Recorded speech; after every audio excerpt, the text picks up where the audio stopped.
On est quelques mois après le Forum économique de Davos qui a fait le constat que le monde dans lequel on était est en train de vivre une transformation gigantesque, une espèce de nouvelle révolution industrielle avec l'arrivée du numérique sur l'intelligence artificielle, les nouvelles technologies.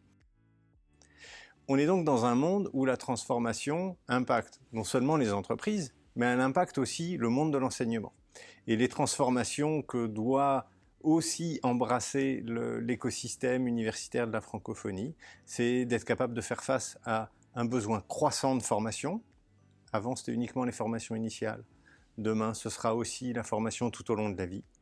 On se rend compte, nous, à travers notre expérience en entreprise, que tous les métiers sont en train de changer avec l'intelligence artificielle qui rentre dans tous les métiers et qui change les façons de travailler. Et il y a besoin de former les gens à de nouvelles approches pour qu'ils soient capables de maîtriser ces nouvelles technologies. Et finalement, ça, c'est tout un pan de transformation que les universités doivent adresser et pour lesquels nous, on peut apporter un écosystème de partenaires francophones où on peut apporter et aider les universités à construire des nouvelles expériences d'apprentissage et enfin faire en sorte que ces expériences d'apprentissage soient connectées, inclusives, qu'on puisse les dispenser à distance, qu'on puisse répondre à toutes ces nouvelles attentes.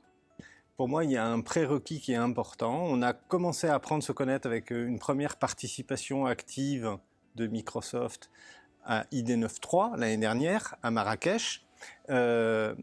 Et puis, depuis, le chemin a continué et on est très heureux de revenir. Une des raisons principales pour lesquelles on est heureux de revenir, c'est parce que, ayant appris à se connaître, on a le sentiment d'être très en phase sur les valeurs et les missions respectives que s'est donné la UF et qu'a Microsoft.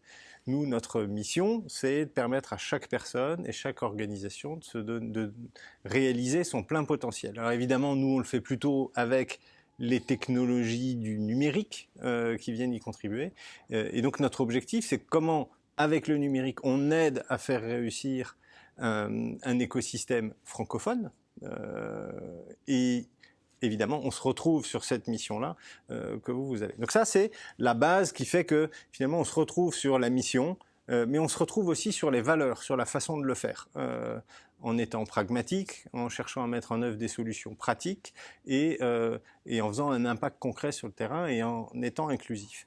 Et finalement, se retrouvant sur la mission, se retrouvant sur les valeurs, moi je trouve que, pour répondre à votre question, la singularité d'un événement comme ID9.4 à Bucarest, c'est d'être capable d'adresser les deux sujets. Le premier sujet, le quoi faire, les grandes orientations, comment faire évoluer à la fois les politiques en matière d'enseignement supérieur, et puis aborder aussi et pouvoir échanger sur le deuxième sujet, traiter et discuter du comment le faire, qu'est-ce qui marche moins bien, quelles sont les limites, qu'est-ce qui a été essayé, quels enseignements on en tire pour faire mieux et s'approprier ces nouveaux outils pédagogiques, ces nouvelles technologies, tant dans les matières enseignées que dans les démarches et méthodes qui doivent changer pour les apprenants, qu'ils soient étudiants en formation initiale ou actifs professionnels dans la vie.